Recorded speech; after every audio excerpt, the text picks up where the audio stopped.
Good morning everyone. Today we'll be doing The Merchant of Venice Act 4 Scene 1 from lines 190 to 238. Now before 119, my previous video, we have seen that Nerissa has entered the court dressed as a clerk and she has presented the contents of the letter which is sent by Dr. Palladio. Portia is also introduced in the court dressed as a lawyer and she is also acquainted with the court. The Duke welcomes her in the court and she gets to meet Antonio and Shylock.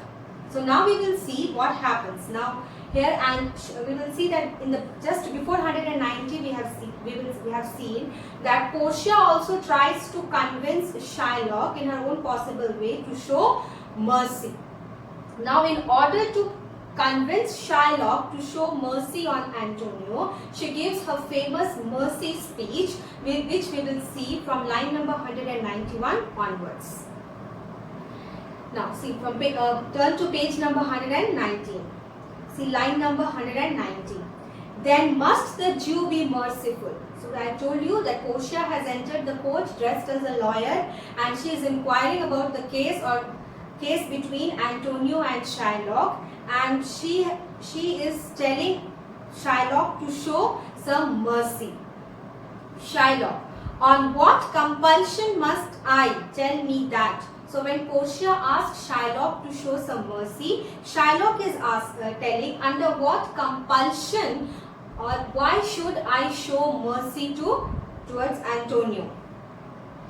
In reply to which, Portia will give her famous mercy speech. You mark that speech as important.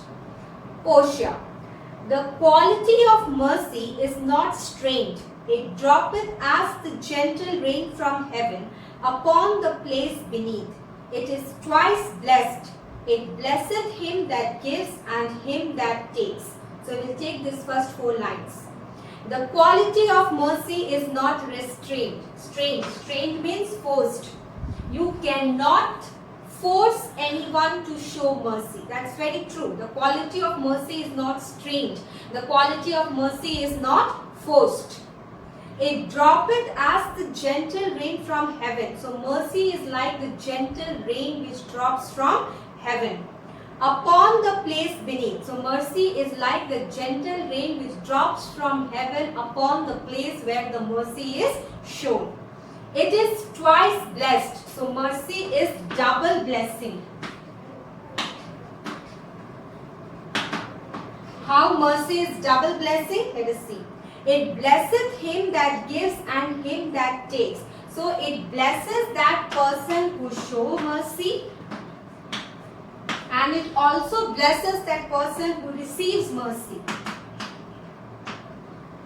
So that is how mercy is double blessing. It blesses the person who shows mercy and it also blesses the person who receives mercy. So mercy is twice blessed. Next line you see. Tis mightiest in the mightiest. Tis mightiest in the mightiest means it is the most powerful quality in the most powerful men.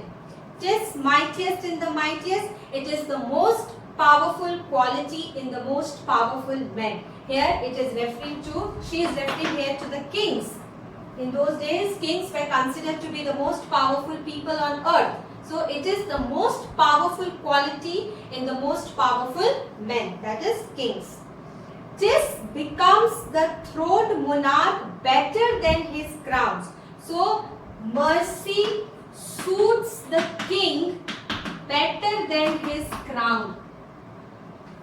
Okay, mercy suits the king better than his crown. His scepter shows the force of temporal power, the attribute to awe and majesty, wherein doth sit the dread and fear of kings. Now see, scepter. In earlier days, the kings used to hold a rod. Okay, a scepter is a rod which the king they used to hold, and this scepter showed their royal power and authority over the people. Now see here, his scepter shows the force of temporal power. Temporal power here would mean worldly power. So when the kings they hold their scepter in their hands, it shows their worldly powers. The attribute of awe and majesty. Awe and majesty. Awe is fear. And majesty is authority. So whenever the king holds their scepter, whenever the king holds their rods, it shows their earthly power. It shows the power that they have on this earth. It shows that people fear the king because of that scepter. It shows their authority. It shows the king's authority over its people. So the scepter is a very powerful sign which the king, through the scepter, the king exhibits authority over its people. It instills fear in the minds of the people for its king. See those lines once again. His scepter shows the force of temporal power. The attribute here means symbol. So the king's rod or the king's scepter is the symbol of fear and authority. His scepter shows the force of temporal power, the attribute to awe and majesty, wherein doth sit the dread and fear of kings. So whenever the people see the king holding his scepter, that scepter instills or inspires fear in the hearts of the people. So this scepter inspires fear and respect in the heart of the people for their king. But mercy is above this sceptered sway. But this mercy is above the power of this scepter. I told you this scepter had the power to instill fear in the heart of the people. The scepter had the power to show the king, it showed the king's authority over its people. And here Portia is comparing the power of the scepter with the power of the mercy. She is telling the power of mercy is even more than the power of this scepter. But mercy is above the sceptered sway. But mercy is above the power of the scepter. It is enthroned in the hearts of kings. Enthroned means deep-seated. This quality of mercy is deeply seated. It is the most important quality which a king should have in them. It is enthroned in the hearts of the king. It is deeply seated in the hearts of the kings. It is an attribute to God himself. Attribute means quality. The quality of mercy in human beings is the quality of God himself. It is an attribute to God himself. It is a quality which belongs to God himself. An earthly power doth then show like his God's when mercy seasons justice. An earthly power, when it is combined with mercy, then what happens, you see? An earthly power doth then show like his God's when mercy seasons justice. And earthly power seems godlike when justice is given out of mercy. See that line once again.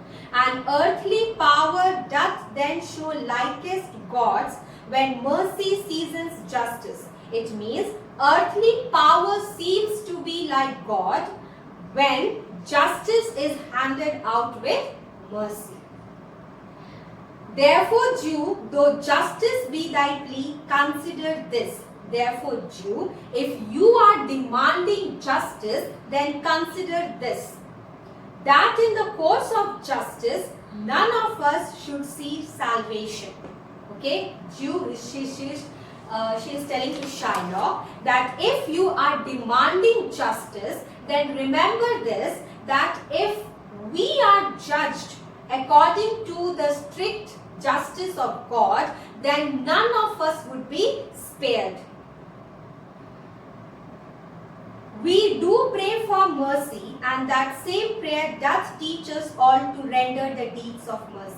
So whenever we pray to God, we pray for mercy. So that same prayer should also teach us to show mercy to others. I have spoke thus much to mitigate the justice of thy plea. I have spoken much to mitigate. To mitigate means to moderate. Okay, I have spoken much to moderate your demands for justice. I have spoken thus much to mitigate the justice of that plea. I have spoken much to moderate the demands for your justice. Which if thou follow, this strict court of Venice must needs give sentence against the merchant here. And if you continue to seek justice, then this strict court of justice will be forced.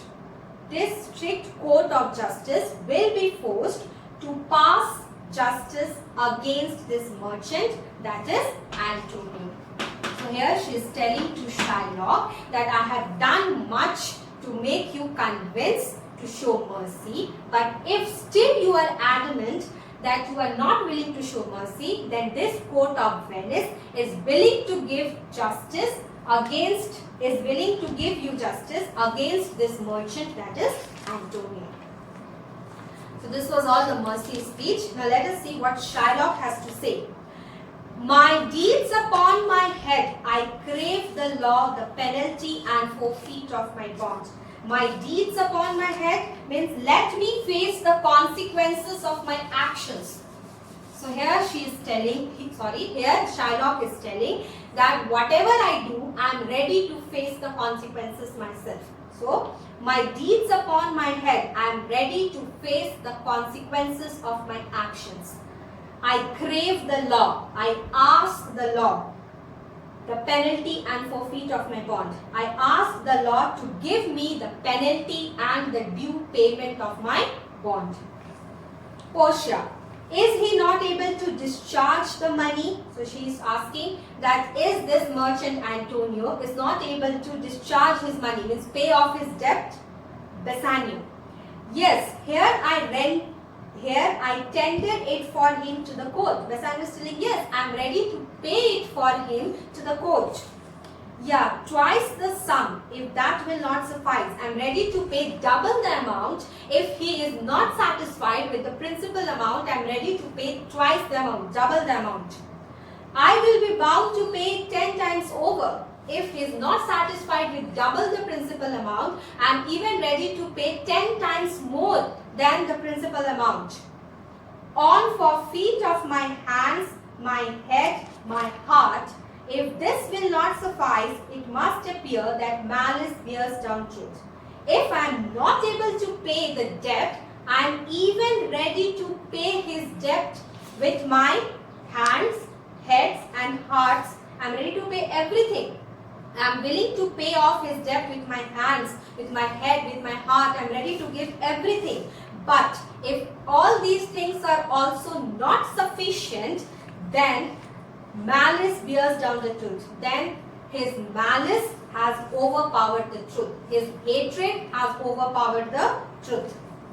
And I beseech you, and I request you. Beseech you here means request you. And I request you, and I beseech you, rest once the law to your authority, and I request you to sway the law once.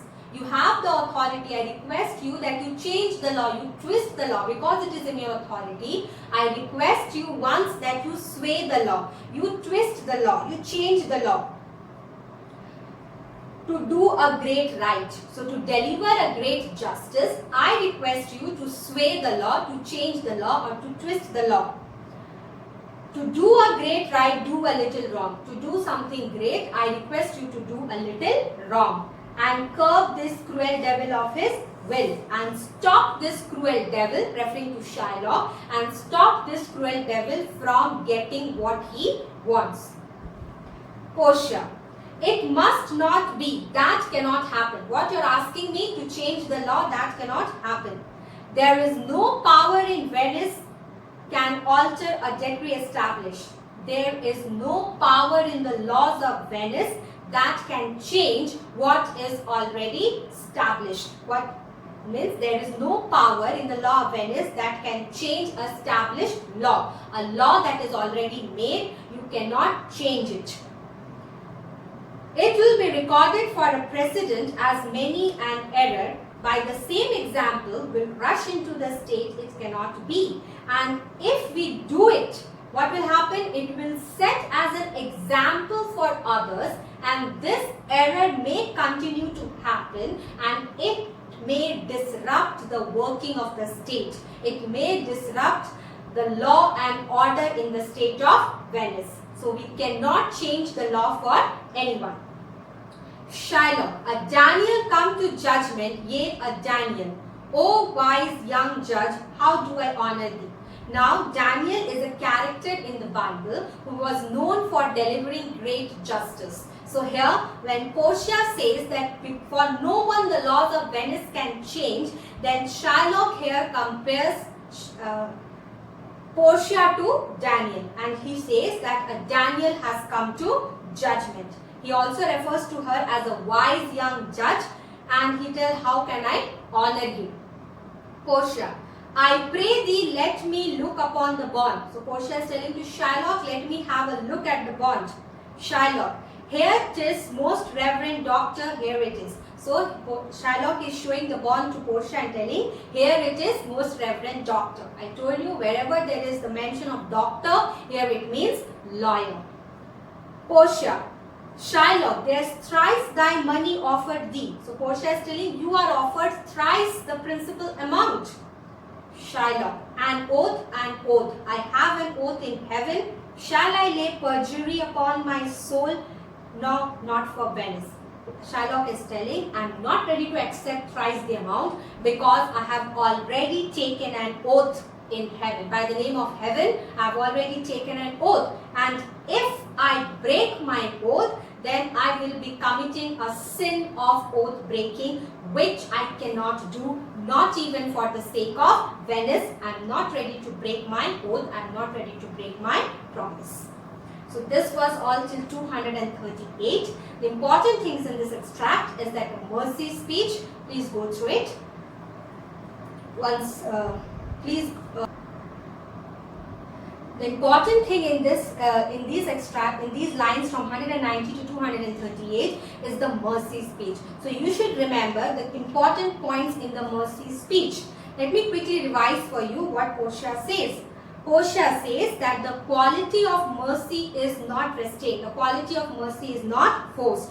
The quality of mercy is like a gentle rain which falls from heaven upon the place where mercy is shown. And mercy is twice blessed. Mercy is a double blessing. It blesses those who receive mercy and it blesses those who show mercy. It is the most powerful quality in the most powerful men, and it suits the king better than his crown. The king holds the scepter. Scepter means a rod which show his earthly power and his authority over his people. His scepter inspires or instills fear and respect in the hearts of the people for its king. But the power of mercy is above the power of the scepter of the king. And this quality of mercy is deeply seated in the hearts of the king. It is the quality which belongs to God himself. It is an earthly power. It is an earthly power. An earthly power, when it is mixed with mercy, then that power becomes God-like. So when you see that, it is the quality which belongs to God himself. An earthly power seems God-like when justice is handed out with mercy. And therefore here Portia asked Jew to show mercy. And she says that if you are demanding justice, you should be careful that if justice takes its course, if God judges us through the strict courts of justice, then none of us would be spared. And therefore, when you pray for mercy in your prayers, the same prayer should teach you to show mercy. So these are all the things that she says about mercy, and therefore she asks Shylock that if you are demanding mercy, if you are demanding for justice, in spite of hearing all this, if you are demanding for justice, it will be given to you according to the laws of Venice. So the qualities of mercy should be very clear to you. So this was all till line 238. Thank you.